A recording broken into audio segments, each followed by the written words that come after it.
Hello दोस्तों, स्वागत है आपका आपके अपनी यूट्यूब चैनल मैथ पाठशाला पर। मैं अमन शर्मा। आज हम लोग एसएससी जीडी के लिए ये जीके जीएस का सेट नंबर 28 कवर करने वाले हैं और इससे पीछे मैंने आपको जो 27 सेट कवर कराए हैं उन सभी का पीडीएफ आपको टेलीग्राम पर दे दिया गया है। तो चलिए अब हम लोग शुरुआत करते हैं आज की क्लास के अपने क्वेश्चन नंबर 1 के साथ। देखिए, क्वेश्चन नंबर 1 आपसे कहता है कि निम्न में से कौन पूर्वी बंगाल के वकील थे जो भारतीय असहयोग आंदोलन में सबसे अधिक सक्रिय थे। तो बहुत इंपॉर्टेंट क्वेश्चन है, आराम से समझो। देखिए, असहयोग आंदोलन 1920 में एक कांग्रेस का नागपुर अधिवेशन हुआ था और इस कांग्रेस के नागपुर अधिवेशन में महात्मा गांधी जी के द्वारा इस आंदोलन को पारित कराया गया था। इस आंदोलन में कहा गया था कि यह आंदोलन पूर्णतः अहिंसक आंदोलन होगा, यानी इस आंदोलन में हिंसा नहीं होगी। जिसमें हुआ क्या था, भारत का व्यापारी वर्ग, भारत की महिलाएं, चित्तरंजन दास ने अपनी वकालत छोड़ दी, कलकत्ता से आकर इस आंदोलन में हिस्सा लिया। साथ में आपके मोतीलाल नेहरू ने इसमें हिस्सा लिया और उसके बाद 5 फरवरी 1922 को जब चोरा चोरी घटना हो गई और महात्मा गांधी ने इस आंदोलन को वापस ले लिया। इसके चलते आहत हो गए कौन? मोतीलाल नेहरू। और उन्होंने कहा था, मोतीलाल नेहरू के द्वारा कहा गया कि यदि कश्मीर के एक गांव में, ध्यान सुनना ये कथन आपको, यदि कश्मीर के एक गांव में अहिंसा का पालन ना हुआ हो तो उसकी सजा हिमालय के एक गांव को क्यों दी जाए। ये कथन किसका था? मोतीलाल नेहरू का था। इससे आहत होकर मोतीलाल नेहरू और चित्तरंजन दास दोनों ने मिलकर एक नई पार्टी का गठन किया जिसका नाम था स्वराज्य पार्टी, जो 1923 में अस्तित्व में आई थी। याद रखोगे ये बात? चलिए, तो यही क्वेश्चन में आपसे पूछा गया था कि बताइए कौन से ऐसे वकील थे सक्रिय थे इस आंदोलन में? चित्तरंजन दास थे। अच्छा, एक क्वेश्चन और याद रखोगे, असहयोग आंदोलन के दौरान जेल जाने वाले पहले व्यक्ति कौन थे? तो असहयोग आंदोलन के दौरान जेल जाने वाले पहले व्यक्ति थे चित्तरंजन दास। ठीक है, बात क्लियर हो गई? यहां तक आगे बढ़ा जाए। चलिए, अब नेक्स्ट क्वेश्चन देखिए अगला। यहां पर आ जाओ, कुछ यहां से आपका जीडी में क्वेश्चन आता है तो मैंने उन सभी घटनाओं को एक ही स्लाइड में लिया है। जैसे कामागाटामारू प्रकरण कब हुआ है? 1914 में। अच्छा, ये था क्या? तो ध्यान सुनना है। एक जापानी जहाज भारतीय राज्य पंजाब से लगभग 376 लोगों को लेकर कनाडा के लिए रवाना हुआ था। जब ये जहाज कनाडा पहुंचा तो अंग्रेजों ने मात्र 24 व्यक्ति को इस जहाज से उतरने की इजाज़त दी और जबरन बाकी व्यक्तियों को वापस भारत भेज दिया। और जब ये जहाज कलकत्ता लौट के वापस आया तो अंग्रेजों ने अंधाधुंध गोलियां इन पर चला दी, जिसमें 20 लोगों की मृत्यु हो गई। और इसी घटना को कहा गया कामागाटामारू प्रकरण, जो कब हुआ है? 1914 में। आगे आइए, गणेश महोत्सव की शुरुआत 1893 में बाल गंगाधर तिलक के द्वारा की गई। याद रखना। आगे, मुजफ्फरपुर षड्यंत्र, ये 1908 में हुआ है। याद रखना है, भारत में आज़ादी की लहर तो शुरू से ही थी। मुजफ्फरपुर कांड 1908 में हुआ। इसमें जॉर्ज किंग्सफोर्ड की हत्या कर दी गई। किसके द्वारा? खुदीराम बोस और प्रफुल्ल चाकी के द्वारा। याद रखना है, प्रफुल्ल चाकी के द्वारा जॉर्ज किंग्सफोर्ड की हत्या कर दी गई, जिसमें खुदीराम बोस को फांसी की सजा सुना दी गई और प्रफुल्ल चाकी ने आत्महत्या कर ली थी। याद रखना है, सब फांसी पर चढ़ने वाले सबसे कम उम्र के भारत के पहले व्यक्ति खुदीराम बोस थे, 1908। याद हो गया? चलिए आगे आओ। काकोरी षड्यंत्र 1925 में हुआ है। कब हुआ ये? 1925 में। क्या हुआ था? 8 डाउन ट्रेन को लूटा गया, जिसका मुख्य सूत्रधारक राम प्रसाद बिस्मिल थे। याद होगी बात? फिर देखो एक बार, कामागाटामारू प्रकरण 1914, गणेश महोत्सव 1893, मुजफ्फरपुर कांड 1908, काकोरी षड्यंत्र 1925। ठीक है, अगला क्वेश्चन आइए। क्वेश्चन कहता है, भारत द्वारा विकसित प्रथम वाणिज्यिक असैनिक वायुयान कौन सा था? ये हमेशा एग्जाम में क्वेश्चन आता है। तो इसका नाम है आपका तेजस। क्या नाम हो जाएगा? तेजस हो जाएगा। आप समझो यहाँ पर इससे संबंधित कुछ क्वेश्चन मैंने लिए हैं। देखो, पहला एग्जाम में पूछेगा नाइक अपाचे क्या है। तो नाइक अपाचे भारत का पहला साउंडिंग रॉकेट है। कैसा रॉकेट है? Sounding rocket. भारत का पहला साउंडिंग रॉकेट कौन सा था? नाइक अपाचे। निर्भय क्या था? तो भारत की पहली subsonic cruise missile, first subsonic cruise missile कौन सी थी आपकी? याद रखना है, निर्भय। हेलिना क्या है? तो नाग का उन्नत संस्करण हेलिना है। नाग को ही दागो और भूल जाओ मिसाइल के नाम से जाना जाता है। अब इस मिसाइल को हेलीकॉप्टर में लगाकर भी दागा जा सकता है। अब उसका नाम क्या है? तो उसका नाम है हेलिना। याद रखोगे? चलिए, पिनाका क्या है? Multi barrel rocket launcher. Rocket launcher ये क्या है आपके पास? ये है अपने पास पिनाका। बोलो, यहां तक बात क्लियर होगी? ठीक है। तेजस क्या है? हल्का लड़ाकू विमान। हल्का लड़ाकू विमान कौन सा है? तेजस है। लक्ष्य क्या है? तो भारत का पहला मानव रहित वायुयान कौन सा है? तो ये है लक्ष्य। याद रखोगे, नाइक अपाचे निर्वाह सबसोनिक क्रूज मिसाइल, हेलिना नाग का उन्नत संस्करण, पिनाका रॉकेट लॉन्चर है और तेजस हल्का लड़ाकू विमान है और लक्ष्य क्या है? भारत का पहला मानव रहित यान है। चलिए अगले क्वेश्चन पे आइए। अब यहां देखो, INS साल्की क्या है? तो भारत में बनने वाली पहली पनडुब्बी है। याद रखना, भारत में बनने वाली पहली पनडुब्बी कौन सी थी? INS साल्की। ठीक है। INS नीलगिरी क्या है? तो भारत में ही बनी है। ये भारत का पहला युद्धपोत है। भारत में बनने वाला पहला युद्धपोत कौन सा है? तो ये है INS नीलगिरी। याद हो गया? चलिए अगले क्वेश्चन पे आइए। नेक्स्ट क्वेश्चन कहता है रंगनथिट्टू पक्षी विहार अभ्यारण्य कहाँ स्थित है? ये बहुत प्रसिद्ध है। किस लिए? नाग के लिए, नागराज पक्षी के लिए प्रसिद्ध है रंगनथिट्टू। और ये कहाँ स्थित है? कर्नाटक में।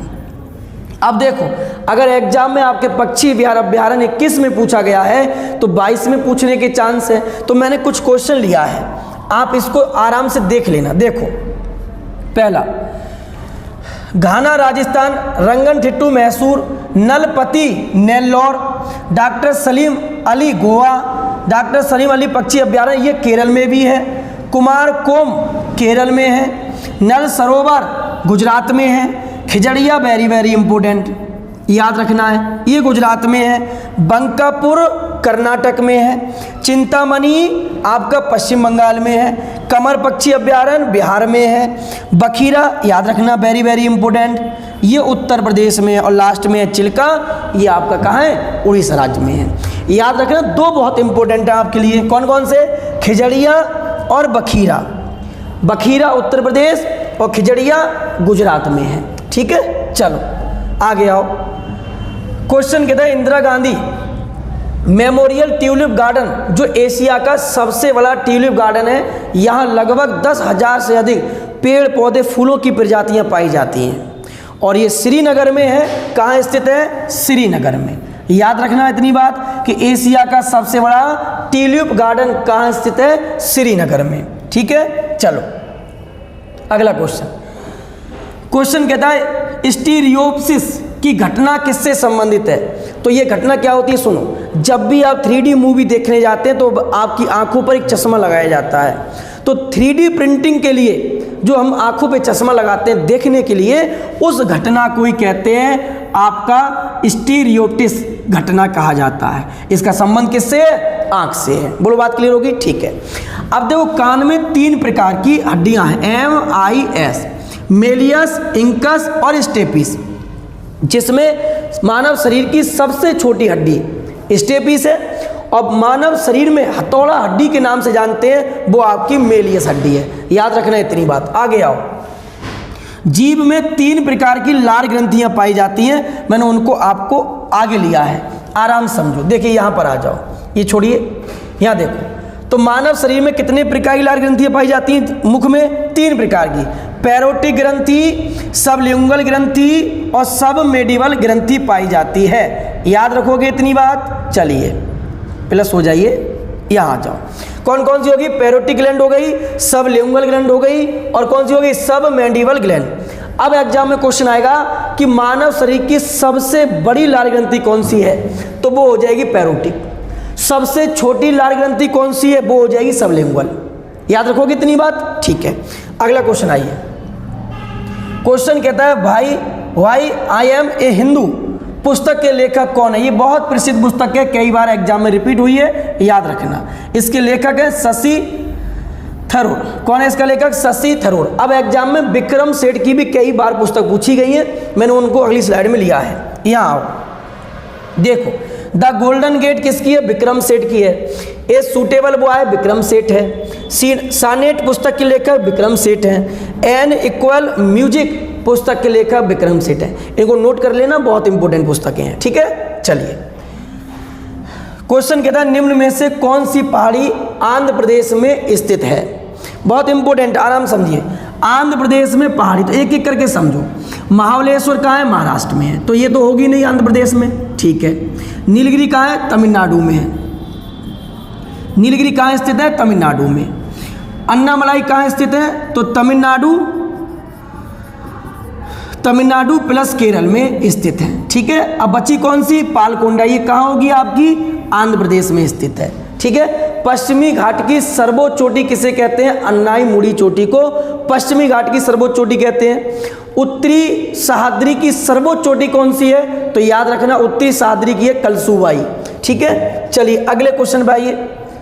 अब यहाँ पर कुछ पहाड़ी और देखिए, जैसे राजमहल की पहाड़ियाँ कहाँ स्थित है? अगर एग्जाम पूछ ले तो ये झारखंड में स्थित है, ठीक है। इलायची की पहाड़ी कहाँ स्थित है? तो ये केरल में स्थित है। मांडा व बारदा की पहाड़ी कहाँ स्थित है? गुजरात में स्थित है। आगे पालनी पहाड़ी कहाँ स्थित है? कर्नाटक में स्थित है। देख लो फिर से एक बार, राजमहल झारखंड, इलायची केरल, मांडव बारदा गुजरात और पालनी की पहाड़ी कर्नाटक में। अच्छे से याद करना है इनको। मैंने फिर आपसे कहा है जीडी में यदि आप अब से 28 में ये सेट है, कंटिन्यू सेट यदि कवर कर लेते हैं, आपके जीएस का एक भी क्वेश्चन नहीं छूटेगा। आप पेपर देके जब बाहर निकलोगे तब इस बात को आप महसूस करोगे, है ना। तो अच्छे से कवर करना है। चलिए अगले क्वेश्चन पे आइए।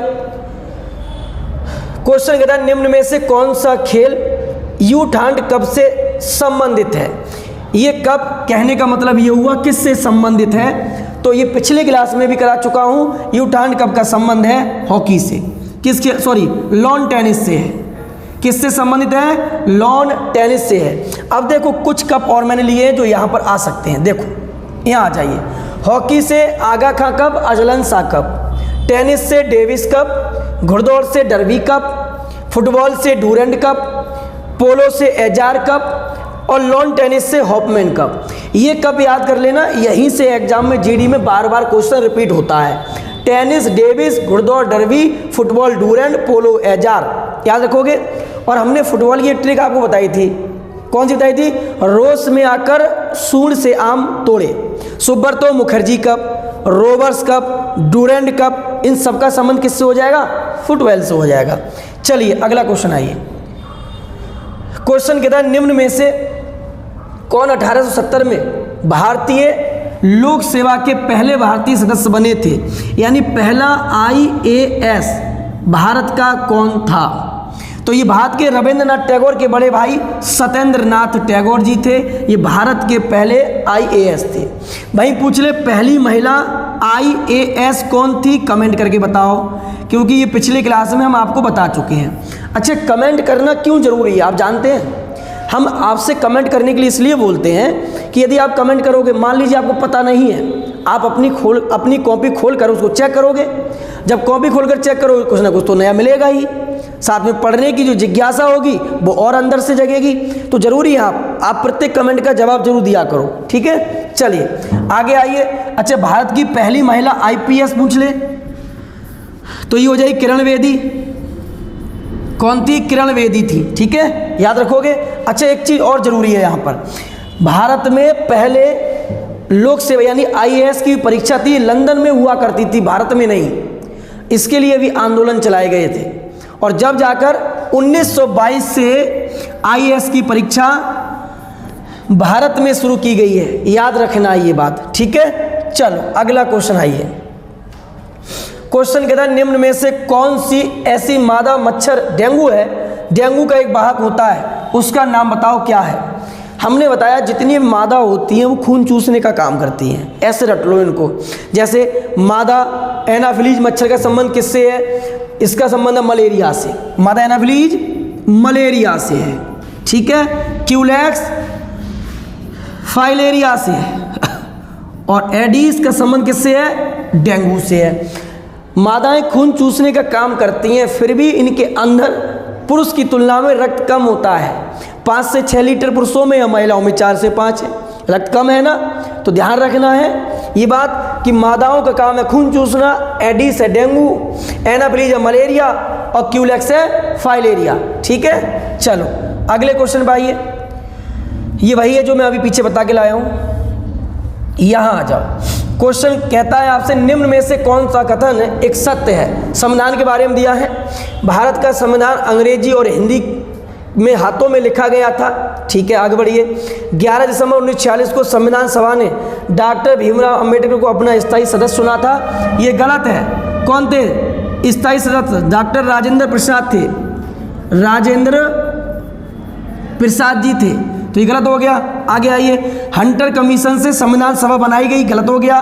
किससे बनी है? कैबिनेट मिशन से, कैबिनेट मिशन से बनी है। कब आया था ये? 1946 में। आगे 26 अगस्त को संविधान दिवस होता है, गलत है। कब होता है? 26 नवंबर को होता है। तो आपका आंसर हो जाएगा ए ऑप्शन।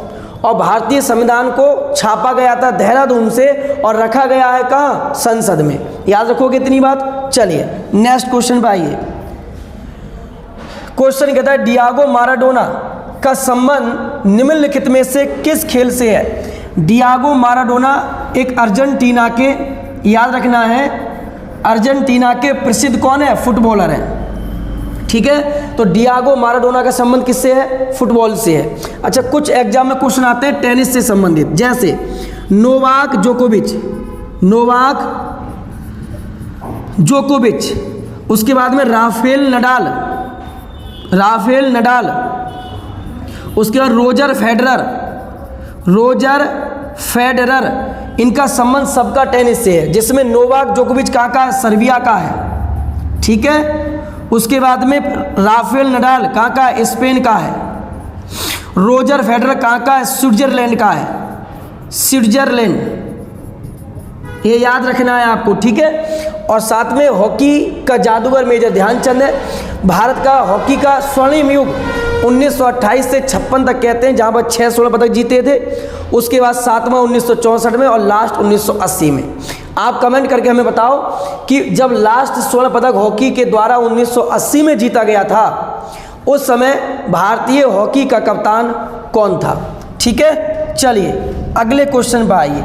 नेक्स्ट क्वेश्चन देखिए। क्वेश्चन कहता है किसी व्यक्ति का वजन जमीन पर 60 kg है, ठीक है।